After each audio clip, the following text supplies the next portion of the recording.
भगवान के सबसे छोटे और प्यारे भक्त भक्तराज प्रहलाद हिरण्यकश्यप के पुत्र हैं। लाद, अनुलाद, समल्लाद, प्रहलाद। हिरण्यकश्यपु की भार्या का नाम है कयाधु। और कयाधु को एक बार इंद्र हरण करके ले जा रहा था। देवर्षि नारद ने कहा तू कहाँ लेकर के जा रहा कयाधु को? बोले इसका पति जो है देवताओं को परेशान करके रखता है, तो आज मौका मिला है, इसका पति तप करने गया है, मैं इसको हरण करके ले जा रहा हूँ।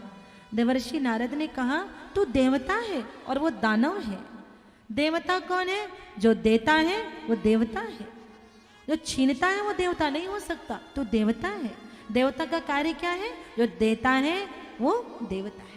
जिस दिन आपके भीतर का संकल्प हो दान देने का, श्रेष्ठ करने का, आप समझना मेरे अंदर देवत्व आने लगा है।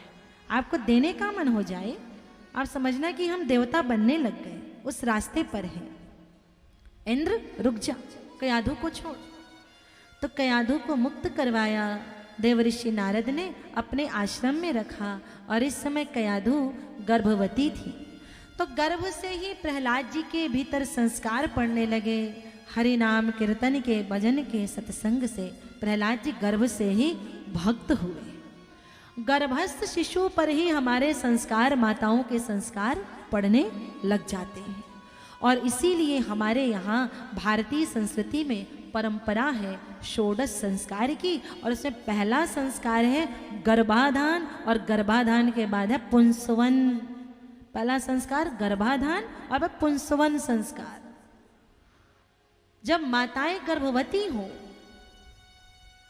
सदा चरण में रहें। माताएं जब गर्भवती हो तो अच्छी चीजें देखें, सत्संग सुने, कथा सुने, भजन करें। और जो गर्भवती महिला है उसको भी घर की बूढ़ी माताएं संतुष्ट रखें, प्रसन्न रखें, उसे परेशान न करें, तो बालक स्वस्थ होता है, बालक श्रेष्ठ होता है। गर्भ के भीतर से ही संस्कार पड़ते हैं, तो गर्भ के भीतर से ही बनाना शुरू कर दीजिए। और अब तो पश्चिम हमारी सभ्यता को मानने लग गया, वो क्लासिकल म्यूजिक सुनाते हैं बच्चों को, गर्भस्थ शिशुओं को शास्त्रीय संगीत सुनाते हैं, जिससे उनकी बुद्धि तेज होती है। हमारे यहाँ अभिमन्यु की कथा प्रचलित है। गर्भ से ही अभिमन्यु जी महाराज ने सीखा था चक्रव्यूह को वेधना। तो आप सभी श्रेष्ठ आचरण, जितनी माताएं यहाँ बैठी हैं, आज जितनी बैठी हैं वो कभी ना कभी सास बनेंगी, सासू बनेंगी। तो अपनी बहुओं का ध्यान रखना। और जितनी छोटी बच्चियां बैठी हैं वो अपने गर्भकाल में इन बातों का विशेष ध्यान रखना। सज्जनों, प्रहलाद जी भक्त हुए और अपने राजमहल में नारद जी ने इन्हें छोड़ दिया। हिरण्यकश्यप लौटा भगवान से वरदान मांग करके, ब्रह्मा जी से, न दिन में, न रात में, न भूमि में, न आकाश में, न जल के अंदर न बाहर, न घर के अंदर न बाहर, आपके बनाए हुए काल में नहीं, आपके बनाए हुए प्राणी से नहीं, अमर होने का वरदान मांग रहा है हिरण्यकश्यप। और हम सबकी भी ये कहीं ना कहीं कामना होती है, हम सब के सब भी जीना ही चाहते हैं, ज्यादा जीना चाहते हैं, हमारा यश जीवित रहे, हमारा नाम जीवित रहे, मरने के बाद भी हमारा नाम चलता रहे। हम चाहते, जीना चाहते। मनुष्य की पहली इच्छा क्या है? मनुष्य का पहला मांग क्या है? वो जीना चाहता है। अंतिम दम तक वो अपना हार नहीं मानता, अंतिम दम तक जीना चाहता है। हिरण्यकश्यप भी यही कामना करता है। ब्रह्मा जी ने वरदान दे दिया, तथास्तु।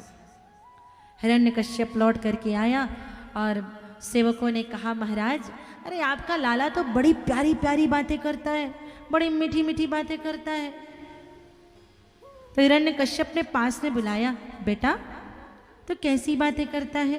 प्रहलाद जी ने कहा, पिताजी भक्तों की बात भक्तों को ही समझ में आती है, दुष्टों को समझ में नहीं आती। मेरी बात तुम्हारे समझ नहीं आएगी। अरे बोल तो बेटा, तू कैसी बात करता है? प्रहलाद जी ने कहा, पिताजी हर्ष, शोक, हानि, लाभ, अवसाद, विषाद से मुक्त होकर के जो मेरे विष्णु के चरणों में स्थिर रहता है वही श्रेष्ठ है। विष्णु का नाम सुनते हिरण्यकश्यप आग बबूला हो गया। तो विष्णु कहता है, मेरे बैरी का नाम लेता है। तो बुलाया अपने गुरुदेव के पुत्रों को, शुक्राचार्य के पुत्र हैं षंड और अमर्क, और कहा ले जाओ इसे असुर कुल की रीति नीति सिखाओ, इसे बताओ कि इसका बाप इसका भगवान है, ये दूसरों को भगवान मान रहा है, विष्णु को इसका पिता इसका भगवान है, ले जा करके बताओ। ले गए षंडामर्क गुरुकुल में, गुरुजी ने पढ़ाया, 6 दिन पढ़ाया, सोम मंगल बुध गुरु शुक्र शनि, और रविवार को हो गई गुरुजी की छुट्टी। गुरुजी गए छुट्टी में और सारे बच्चे गुरुकुल में खेलने लगे। सब के सब बच्चे खेल रहे हैं तो प्रहलाद जी कोने में बैठ करके भजन गा रहे हैं, श्रीमन नारायण नारायण हरि हरि, श्रीमन नारायण नारायण हरि हरि। सारे बच्चे पास में आ गए, रे भैया तेरा भी गुरु वही, हमारे भी गुरु वही, और तूने कहाँ से सीख लिया हरि हरि? ये हरि कौन है?